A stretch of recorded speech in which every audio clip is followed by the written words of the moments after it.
Sebelumnya mantan terpidana kasus Vina Sakatatal yakin dirinya tidak bersalah dan membeberkan dugaan intimidasi serta penganiayaan yang dialami selama menjalani pemeriksaan polisi.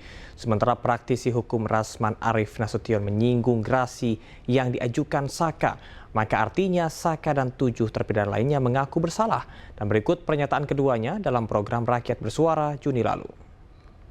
Makan dari lantai itu? Iya. Kalau nggak dimakan dipukulin lagi. Minum dikasih?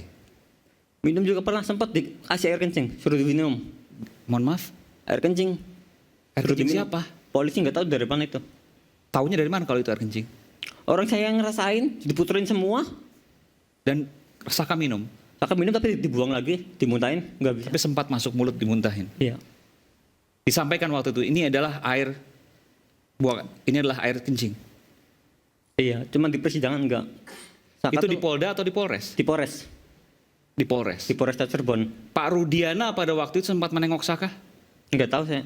Rudiana aja saya nggak tahu, nggak kenal. Kenalnya pada saat sidang. Ya, kemarin sempat menyampaikan dengan segala resikonya. Demi kebenaran, Saka menyampaikan apa yang Saka yakini. Saka meyakini bahwa saja Saka tuh sama yang lain tuh nggak melakukan. Karena tuh Saka tuh tahu aktivitas mereka. Yang lain juga tidak melakukan? Sama tidak melakukan. Dari mana Saka tahu?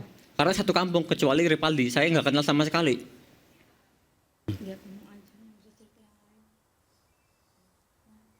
Karena juga Eka Sandi itu saudara saya, tadi saya tahu. Yang di dalam kan ada Eka Sandi. Kalau Saka ingin menyampaikan sesuatu ya kepada Presiden misalnya Pak Jokowi, apa yang Saka akan sampaikan? Kalau saya pribadi, saya kepengen nama baik saya bersih lagi kayak dulu lagi. Minta keadilan. Minta keadilannya aja. Sama yang nggak bersalah tuh keluarin. Jangan menanggung beban orang yang nggak melakukan apapun yang dituduhkan.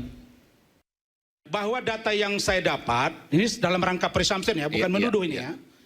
Bahwa saudara Saka ini, dia posisinya adalah saat ini pun masih pembebasan bersyarat. Dan dia ikut mengajukan gerasi dan ditolak tahun 2020. Bapak pengacara, Saka anak ini masih down, up and down mentalnya. Orang yang mengajukan gerasi, orang yang mengajukan pembebasan bersyarat adalah orang yang mengakui perbuatannya. Dan itu clear sampai di situ. Jadi tidak ada keraguan-keraguan. Kalau begitu, ada perubahan yang berbeda hari ini yang kita jadi bingung. Oke. Keterangan ini saja sudah berbeda-beda. Gerasi itu Bu, itu permohonan kepada Presiden untuk dibebaskan. Tapi syaratnya mengakui perbuatannya. Mengakui perbuatannya. Saka mengajukan itu bersama 7 orang yang sekarang juga ada mendekam dalam tahanan. Itu syaratnya Bu. Tahun berapa Bang? Abang punya datanya? Tahun 2020 ditolak sama Presiden. Itu data yang saya punya. Clear itu. Jadi ini tidak boleh. Anda punya dokumennya mungkin? Anda mau boleh? Saya dapat data. Boleh saya lihat? Dan pemirsa berikut ringkasan perjalanan kasus pembunuhan Vina dan Eki yang terjadi di Cirebon, Jawa Barat 2016 lalu, di mana pengajuan peninjauan kembali para terpidana ditolak oleh Mahkamah Agung.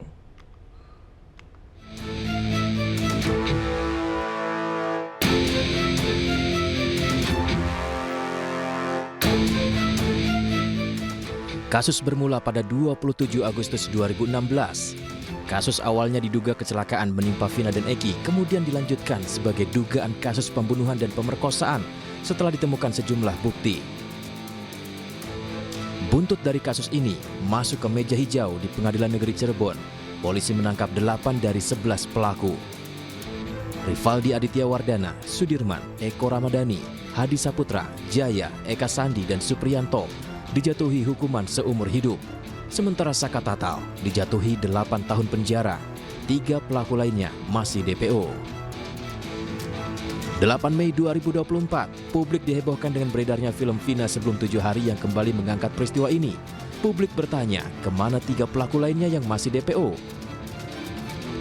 21 Mei 2024, Peggy Setiawan ditangkap Polda Jawa Barat dan sempat diduga terlibat kasus ini.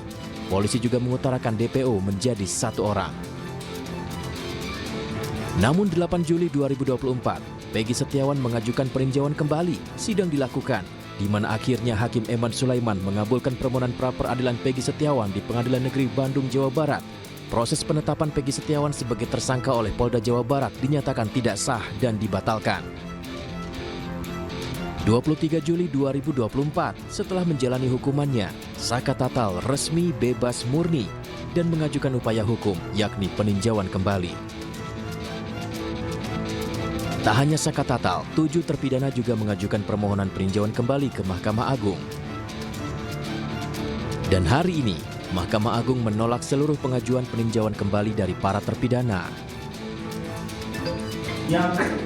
Keputusan Mahkamah Agung menolak peninjauan kembali 7 terpidana kasus pembunuhan Vina dan Eki di Cirebon disambut tangis histeris keluarga terpidana.